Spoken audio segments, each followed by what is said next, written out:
qaar ka mid ah siyaasiyiinta Soomaalida xildhibaano ka tirsan dawladda ku meel gaarka Soomaaliya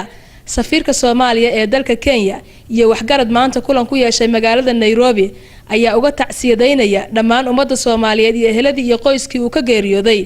Allah u naxariistay madaxweynihii hore ee Soomaaliya Cabdullaahi Yuusuf Axmed oo ku geeriyooday dhawaan magaalada Dubai ee wadanka Imaaraadka Carabta madaxweynaha maamulka Galmudug Maxamed Axmed Caalin safiirka Soomaaliya u fadhiya dalka Kenya Maxamed Cali Ameeriko iyo siyaasiga Cabdi Xasan Cawaale Qaybdiid iyo qaar ka mid ah waxgaradka ku nool Nairobi ayaa ka mid ah dadka diraya tacsidan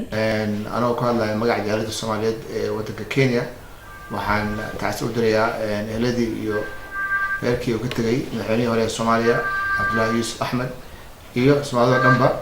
in samir iimaan Ilaahay ka siiyo reerkana ayagana samir iimaan ka siiyo asagana Ilaahay jannada ka waraabiyo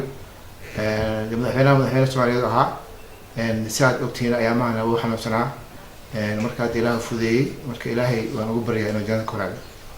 inna lillahi wa inna ilayhi raaji'uun bismillahir rahmaanir rahiim waxaan leeyahay tacsi u dirayaa mudane Cabdullaahi Yuusuf Axmed madaxweynihii hore ee Soomaaliya oo dhawaan ku geeriyooday dalka Imaaraadka Ilaahay ha u naxariisto jannadii Ilaahay ha ka waraabiyo eheladii iyo qaraabadii Soomaaliyeed kalena Ilaahay samir iyo iimaan ha ka siiyo nin weyn oo Soomaaliya taariikh ku lahu ahaa inna lillahi wa inna ilayhi raaji'uun halkan waxaan rabaa maanta inaan tacsi uga diro guud ahaan ummadda Soomaaliyeed oo dhan gaar ahaan qoyskii eheladii uu ka tagay marxuum Cabdullaahi Yuusuf Axmed oo shalay oo taariikhdu ahayd ku geeriyooday dalka Emirates-ka ku geeriyooday Cabdullaahi Yuusuf wuxuu ka baxay ummadda Soomaaliyeed waxaan u rajaynayaa Ilaahay inuu asagiina jannadii uu ka waraabiyo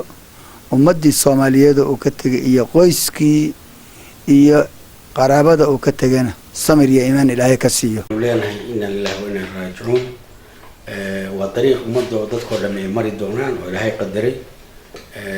waxaan leeyahay oo tacsiyad u dirayaa xaaskiisii iyo caruurtiisii iyo ummadda Soomaaliyeed oo dhan oo munaasabada tan geerida ku timi madaxweynaha la tacsiyadeynayo ayaan tacsiyada dhinacayga u dirayaa anagoo wakiilka ah maxay ahayd baarlamaanka ruuxadiisa aniga oo ah Cabdullaahi Xaaji Xasan Cabdullaahi Bushkin kana mid ah odayada beesha Mareexaan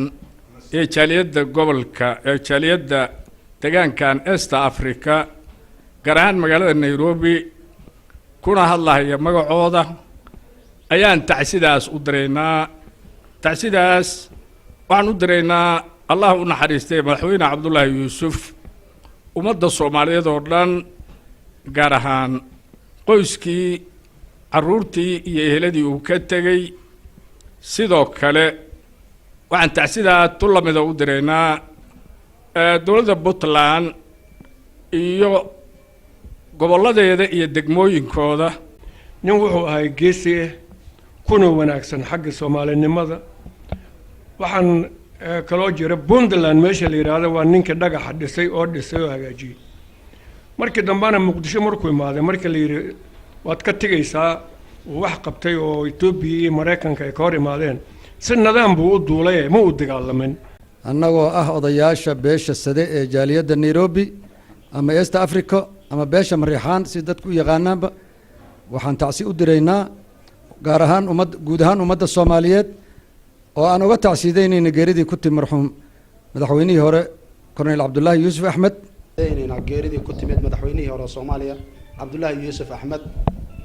taasoo aan ummadda Soomaaliyeed meel ay joogtaba uga tacsiideynayna Xamdi Maxamed Kadiye Universal TV Nairobi